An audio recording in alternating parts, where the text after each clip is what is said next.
ചില മദ്രസയിലേക്ക് പോകുന്ന കുട്ടികള് ബാഗ് തൂക്കിയിട്ട് പിന്നാലെ ഖുർആനേറ്റി കൊണ്ടുപോകുന്നു.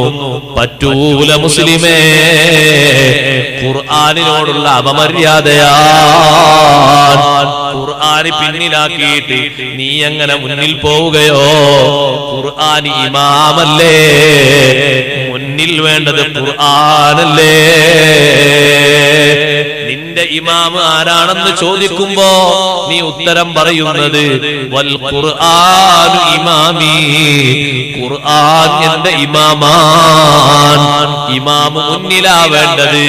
ഒരിക്കലും ഒരു കുട്ടിയുടെ പിൻഭാഗത്ത്, പിൻസീറ്റിന്റെ ഭാഗത്തോ പിൻഭാഗത്തോ ആയിട്ടുള്ള ബാഗിൽ ഖുർആൻ കൊണ്ടുപോകരുത്, മദ്രസ പുസ്തകങ്ങൾ കൊണ്ടുപോകരുത്.